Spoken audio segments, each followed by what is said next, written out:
First of all, you need to know them for your own life, because you got to know that there are differences in intelligence. It's really important. If you go into a job and you're not smart enough for that job, you're going to have one bloody miserable time. And you're going to make life wretched for the people around you because you won't be able to handle the position. And as you climb hierarchies of competence, the demand on fluid intelligence increases. And so, unless you want to fail, you don't put yourself in over your head. Well, what's over your head? Well, that's a tricky thing to figure out. I mean, you have to figure that out with intelligence, you have to figure it out with conscientiousness, you have to figure it out with creativity, you have to figure out with stress tolerance, with agreeableness, because you want to go into a cooperative environment and not a competitive one if you're agreeable, and with neuroticism, you probably want to keep the stress level of your job relatively low, because those are all places that you can break down. And most people have at least one significant weakness in their intelligence personality makeup, and you got to be careful not to place yourself in a position where that's going to be a fatal flaw. But what you really want to do, as far as I can tell, if you want to maximize your chances for both success and let's say well-being, is you want to find a strata of occupation in which you would have an intelligence that would put you in the upper quartile. That's perfect. Then you're a big fish in a small pond.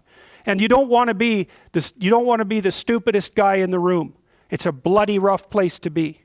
So, and you probably don't want to be the smartest guy in the room either, because what that probably means is you should be in a different room, right? You should look at a place where if you're right at the top, you've mastered it. It's time to go somewhere where you're a little lower so that you've got something to climb up for.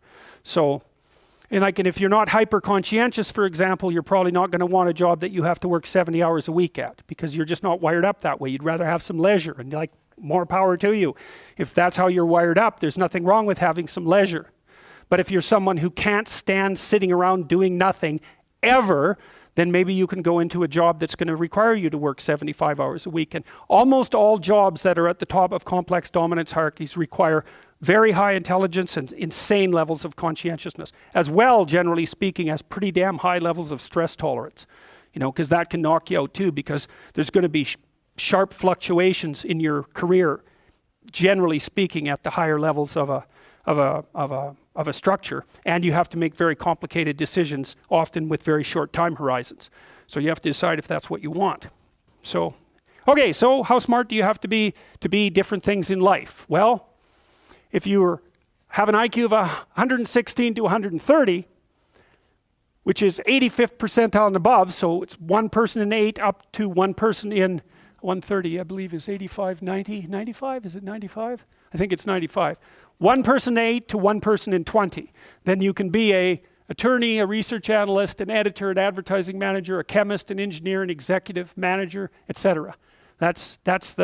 Now, that's not the high end for IQ, by the way. That it can go up, well, it can go up indefinitely, although there's fewer and fewer people as it goes up.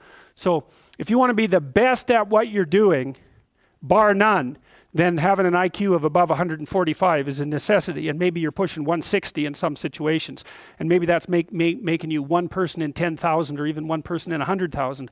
And then also, to really be good at it, you probably have to be reasonably stress tolerant and also somewhat conscientious. So people, when you think, well, why is it that smart people are at the top of dominance hierarchies? And the answer to that in part is because they get there first, right? I mean, everything's a race, roughly speaking, and the faster you are, the more likely you are to be at the forefront of the pack. And intelligence in large part is speed. That's not all of it is. So if you're moving towards something difficult rapidly, the faster people are going to get there first. So IQ of 110 to 115, so that's 85th to 73rd to 85th percentile. Copywriter, accountant, manager, sales analyst, general manager, purchasing agent, registered nurse, sales account executive. If you look at universities, the smartest people they're above this. Who are the smartest people at university? What do you think? Mathematicians, physicists and mathematicians, right. I could tell you who's on the other end, but I won't. Yeah, I'd like to though. Anyways, okay. Going down now 103 to 108 is slightly above average, right? 60th to 70th percentile. Store manager, bookkeeper, credit clerk, lab tester, general sales, telephone sales, accounting clerk, computer operator, customer service rep, technician, clerk, typist. So you see at this level, people have some technical skill and some ability to deal with complex things. Okay, that's dead average. 100 is average.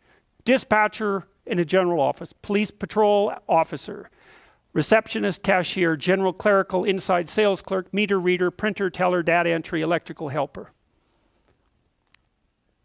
95th to 98. Machinist, food department manager, quality control checker, security guard, unskilled labor, maintenance, arc welder, die setter, mechanic. Good IQ range for relatively qualified tradespeople. 87 to 93. Messenger, factory production worker, assembler, food service worker, nurse's aide, warehouseman, custodian, janitor, material handler, packer. Now, what you're starting to see is that as you move down the hierarchy, the jobs get simpler. They're more likely to be assigned by other people, or they're repetitive. Because what IQ predicts to some degree is how rapidly you can learn something, but once you've learned it, it doesn't predict necessarily how well you do at it. And so the more repetitive jobs people with lower IQs are more suited to more repetitive jobs. Under 87, is there something? Well, no. Right. That's a big problem. And it's something our society has not addressed at all. Jobs for people with IQs of less than 85 are very, very rare. So what the hell are those people supposed to do? It's 15% of the population. What are they supposed to do? Well, we better figure it out, because one of the things that's happening too is that as the high IQ tech geeks get a hold of the world, the demand for cognitive power is increasing, not decreasing, right? You want to be a teller? Well, those checkout machines, they're not so simple. You want to work at McDonald's? You think that's a simple job? You don't see robots working at McDonald's. And the reason for that is that what McDonald's workers do is too complex for robots to do. So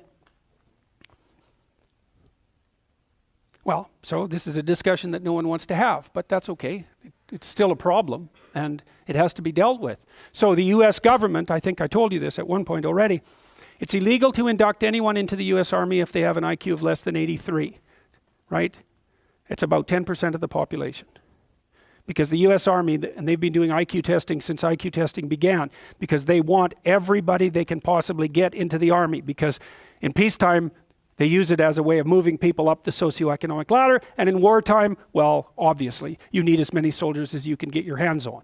And so you're not going to be any pickier than you have to be.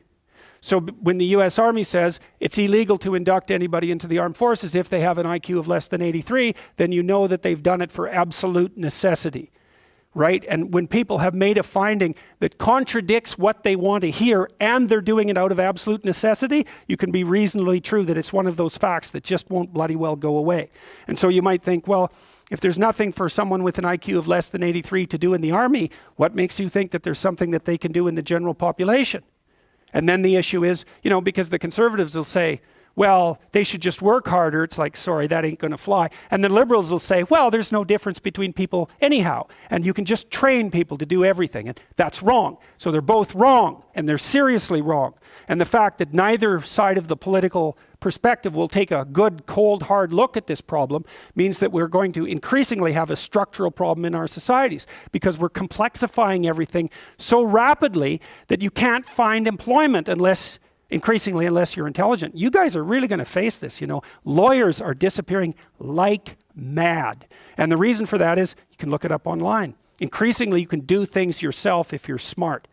And so, like, the working class people have been wiped out pretty nicely over the last 30 years by automation and various other things. It's the low end of the white collar class that's coming up next. So I'm not saying that lawyers are in the low end, but low end lawyers are in the low end of the white collar class.